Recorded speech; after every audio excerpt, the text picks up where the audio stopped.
Okay, now we're going to talk about the Puritan Bennett 980 ventilator. This is basically an upgrade from the 840, has a lot more bells and whistles, and everything is mainly touchscreen. So when you turn around and look at the back of it, it has the same pneumatic and electric connections as the 840 did. We have an oxygen and an air hose, as well as an electrical outlet that needs to go into a red plug. So Daniel's going to plug those in again.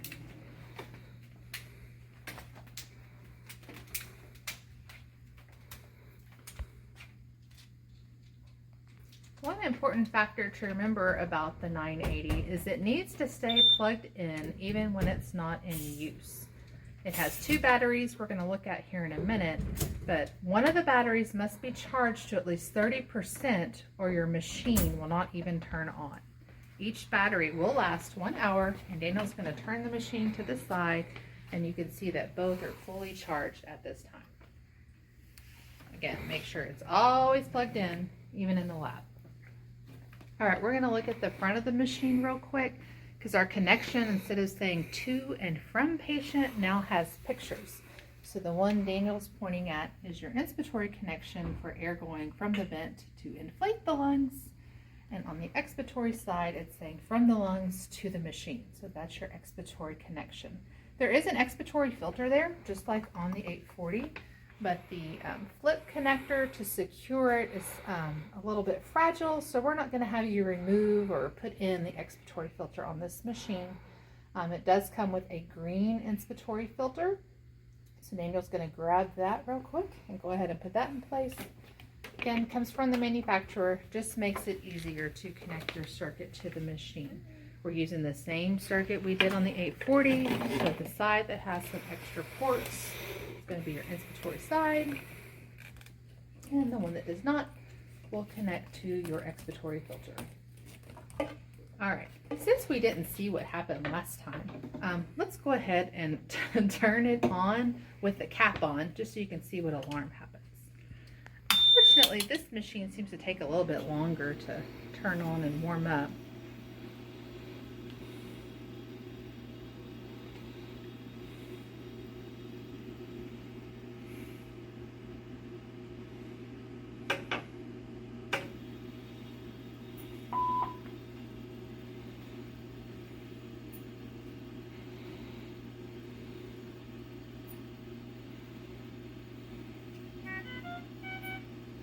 So there's your high priority alarm. You're seeing the red flashing at the top.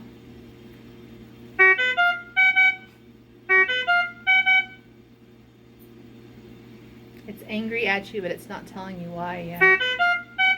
Okay, there we go. So that red procedure error over there is vent and op, and it's now flipped over into safety ventilation. So remember, this happened because we turned it on with something connected to it, okay? And the only way to fix this is to turn it off. So we're going to turn it all the way back off, remove our cap, and then we're going to turn it back on. Just like the 840, this has 3 self-tests available. The power on self-test, which is going to run automatically every time you turn it on. The SST, the short self-test, which we will do as soon as our screen pops up. And then your EST extended self-test, which is run by your biomed company.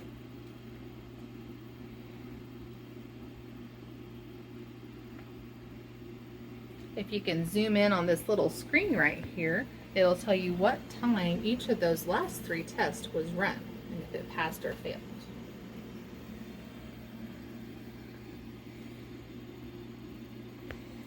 Just like our 840, when our screen does pop up, we're going to have 3 options: new patient, same patient, or SST.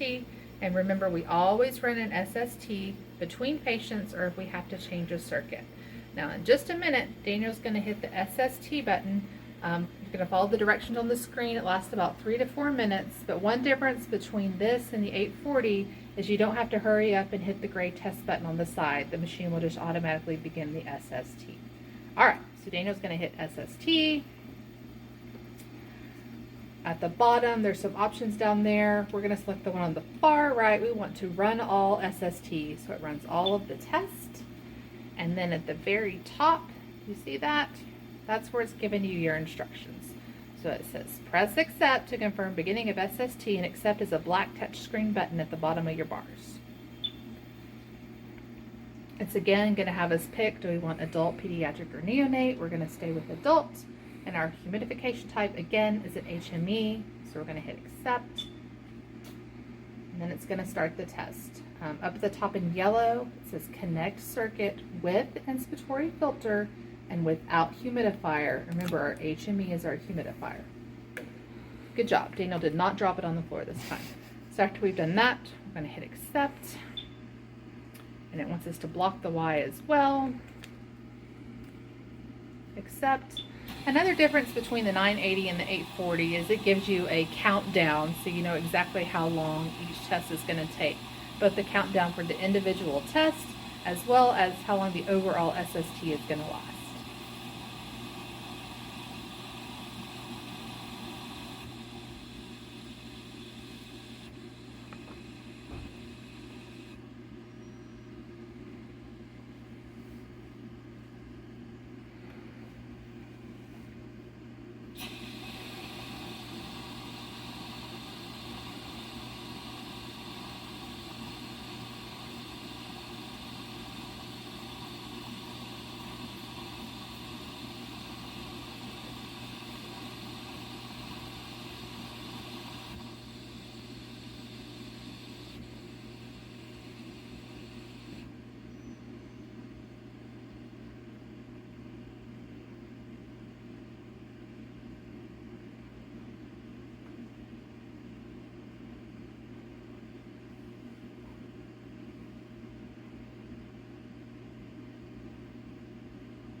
All right, so now in yellow up top, it says disconnect circuit at expiratory filter. I'm going to hit accept.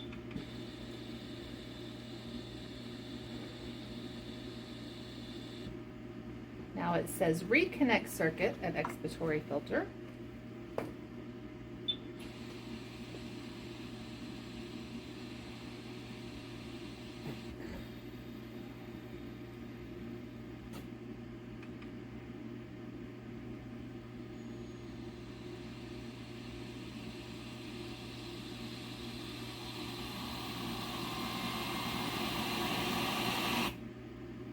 Now it says unblock Y.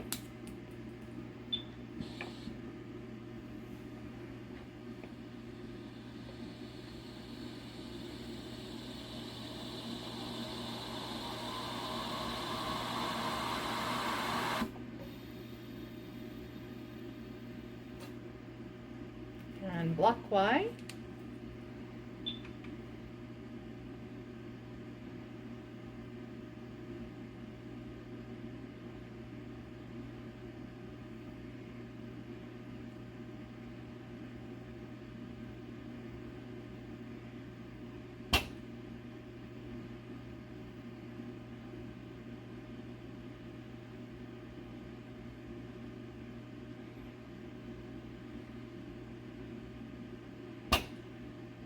All right, and unblock Y. And it says press accept when done. We have pass on all of our components. All right. So this is the end of the SST, so our next step from here would be to go to patient setup. For purposes of our new patient setup on the 980, we're going to use a female patient today. And for your review, I have the ideal body weight calculation for a female on this board. We start with 105 plus height in inches over 60 times 5 divided by 2.2. So we have a 5'7" female. So we're going to do 105 plus 7 times 5 would give us 140 in pounds divided by 2.2 gives us 63.6 kilos. To make life easier, we're going to round to 64. And remember, our initial tidal volume setting on our ventilator for an initial setup is 8 mils per kilo. So we're going to take that ideal body weight of 64 kilos, multiply it times 8, and our starting tidal volume will be around 500.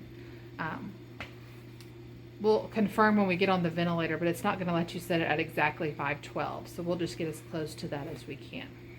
Okay, so we are going to move back over to the ventilator. After we exited our SST, we have those same 3 options. So we are going to select new patient. And we decided our ideal body weight was 64. May have to get closer to 65. Oh, it let us have 64. Yay. Okay, then starting at the kind of right side of that, our ventilation type is invasive or non-invasive. We're going to select invasive since we are intubated. It has the same 4 modes that we had on the 840. We're going to start with AC and volume control.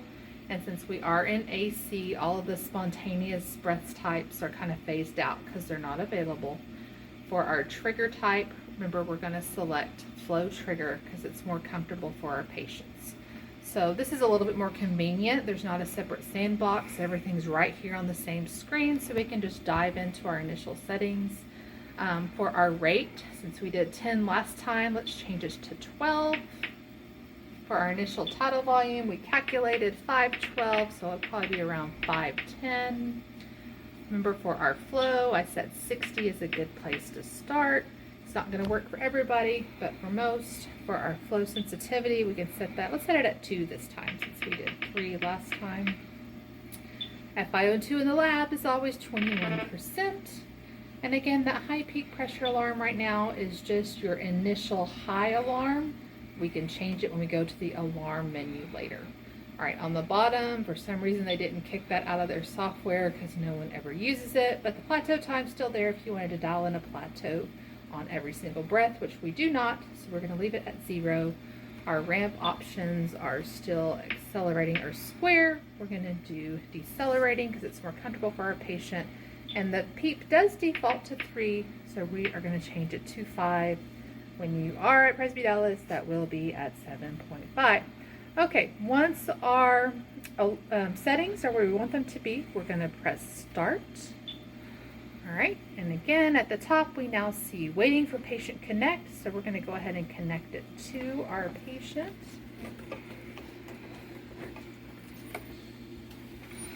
All right. And there's just a bunch of random yellow triangles flying around everywhere. Those are things that it wants you to address. Okay? So first thing we're going to do is go to our apnea port. Okay, first thing we're going to do is Daniel's going to shut up the ventilator so you can hear me. We're going to go to apnea parameters. One thing you'll notice about this ventilator is there are different modes to get to the menu. So you can just kind of play with it different ways and figure out how you want to go. Okay? But there we go. So we have vent there at the top. Right under there is apnea with a yellow triangle. So we're going to go to our apnea parameters. And just like last time, we're going to match this to our initial AC settings. With the exception that you do want to leave that FiO2 at 100%, because if your patient goes apneic, you want them to have 100%. All right. Your apnea time defaults to 20 seconds, and that's appropriate, so we're going to leave that there. After we do that, we're going to hit accept all, and the little triangle besides apnea parameters goes away. But next up, we need to set our alarms. Okay, so this is set up in the same format as you had on the 840. On the far left is your high peak airway setting. So again, you're going to set that 10 to 15 above what your patient's peak airway pressure is. Next is your total respiratory rate. We have some auto triggering going on as it says it's breathing 19, but that's okay. We'll set it appropriate to that. Okay, next we have our high and low minute ventilation alarm. So right there in the middle, it says our patient is around 5.5 liters right now. We're going to go about 4 liters above and 2 liters below. I might sneak that closer to actually 4 liters on the low end, okay? Just because we are mandatorily breathing for our patient. So there's no reason they should go below that. So you could set that at either 3.5 or 4 and be fine. All right. I think there is a leak in the HME because we're only getting around. Is that correct?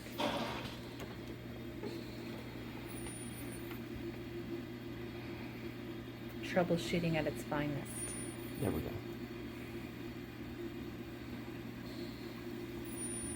All right, that's a little bit better. Slowly going up. Okay, so we have a tidal volume of 500, and our current exhale tidal volume is 400. So we're going to set that 400 above and 200 below, and we're going to make sure the 200 is below the set tidal volume. So we'll set that low tidal volume alarm at 300.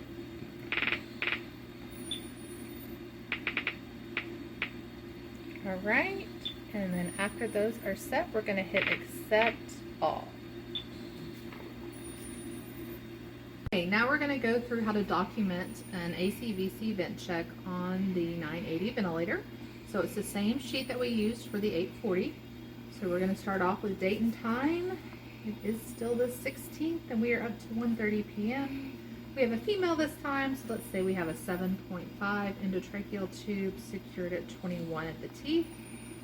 Our mode is ACVC. FiO2 is still 21 because we're in the lab. And our set respiratory rate is 12. We're going to have to pull down the big screen at the top. We're going to try to make this a little bit easier for y'all to see.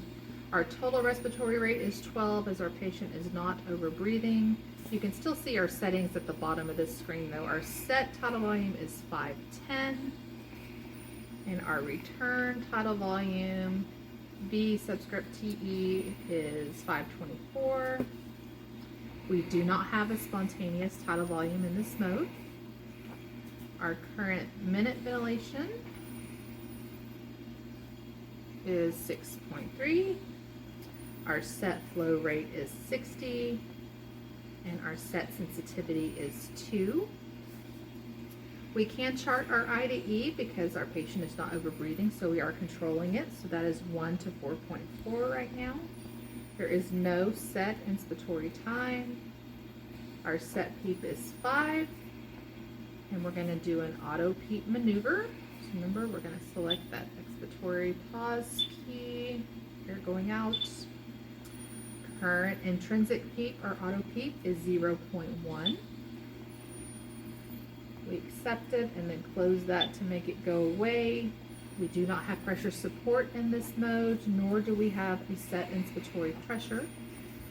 To get our plateau pressure, we need to do an inspiratory pause.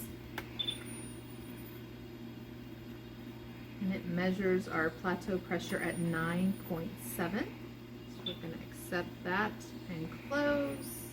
Then pull down that big screen again, so that we can look at our peak inspiratory pressure, which is 17, and our mean airway pressure, which is 6.3. So then Danielle can make that go away and go to our alarm screen. Remember, that's either the bell that he just touched, or we could access it from the box on the bottom left as well. Our high peak pressure alarm is currently set at 30, as is our high respiratory rate alarm. Our high minute volume alarm is 9.5, and the low is 3.5. High tidal volume alarm is 810, and low is 300. We did set our apnea parameters, but we can go ahead and check that here if we want to. Yes, they do match our initial AC settings. And then he's going to make up a heart rate and SpO2. All right, close out of that. So just like we did on the 840, we are going to move along, talk about SIMV mode. So we're going to go back to vent setup.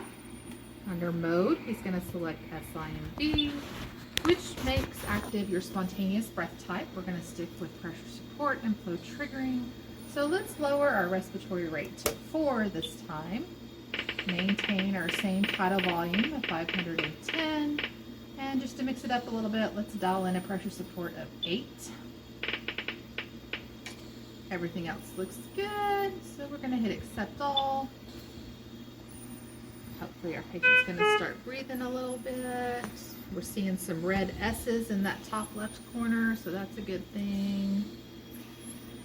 Remember on your screen, if there is red at the beginning of your graphic, that is a spontaneous breath, but there is green, which we just had one, that is a machine breath, okay? So patient initiated, but the machine delivered that tidal volume of 510.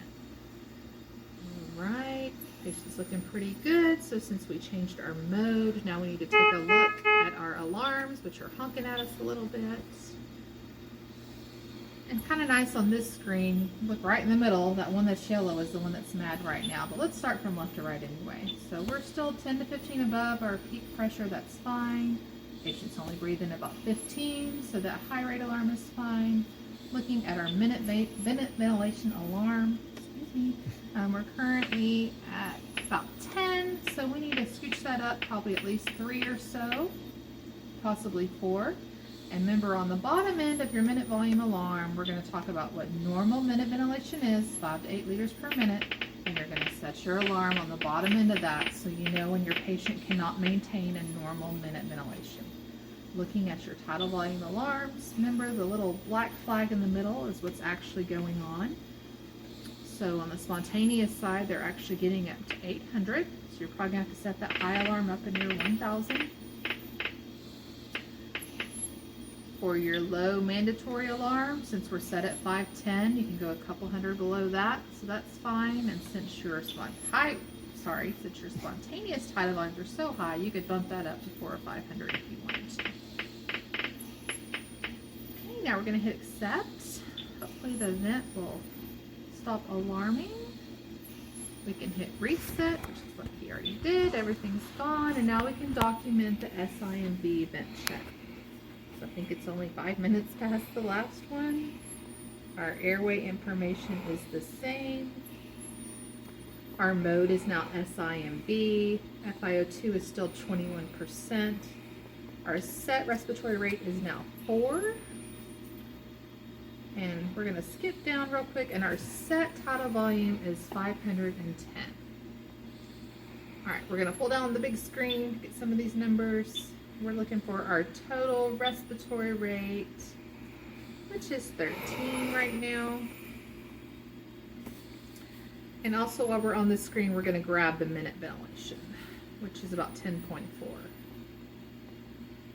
All right, now we're going to go to that alarm screen for help on charting the different types of tidal volumes we have. So remember, the little black flag in the middle is what's actually happening. So our return tidal volume is what's returned when we put that 510 in, and it's around 537 right now. So we're going to chart that for return. And then our spontaneous tidal volume is what happens when we give them that little boost of pressure support. And it looks like it's around 830 right now. Okay, our flow rate is still 60. Our sensitivity is still 2. We are not going to bother with an I to E because there's spontaneous breathing going on. There is no set inspiratory time. Our set PEEP is 5. And our, skipping down 1, our pressure support is 8. Okay, so getting out of the alarm menu. Like I said last time, we can try to do an auto PEEP maneuver and a plateau pressure, but sometimes the vent won't slow down and do it. So we'll give it a few seconds.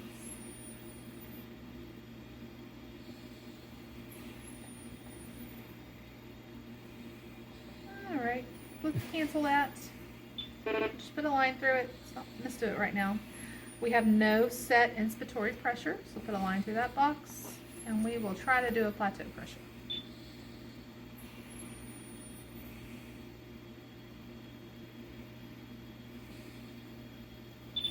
Hey, there we go.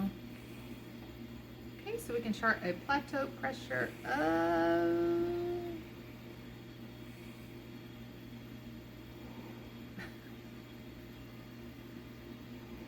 Okay, let's just close that. We'll say it didn't want to do that either. Oh, just kidding. Okay, 9.7.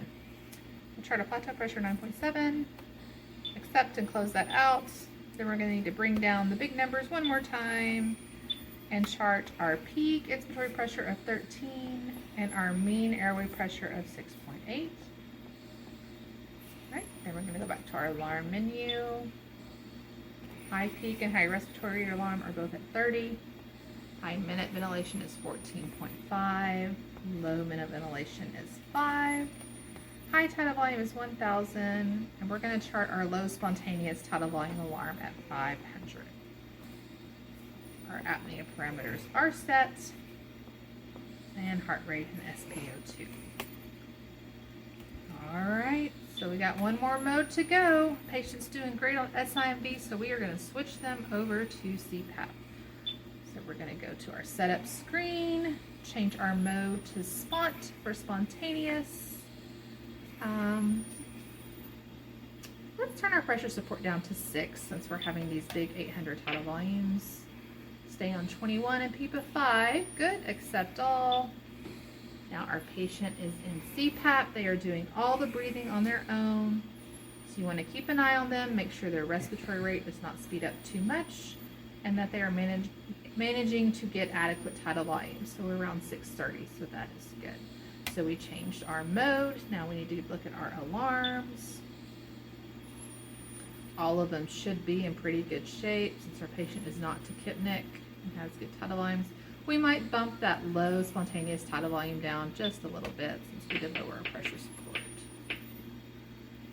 Okay, so now we're going to document our CPAP mid check. Time is now a whopping 1:40. Mode is CPAP, FiO2 21%. There is no set respiratory rate. I'm going to have to pull down the big numbers. Total rate is 15. There is no set tidal volume, which means there is no return tidal volume. Our spontaneous tidal volume is, thank you, 625. Current minute ventilation is 9.9. There is no peak flow rate in CPAP. Our sensitivity is still set at 2. We are not going to chart an I to E since it's all spontaneous breathing. There is no set inspiratory time. Our peak is still 5.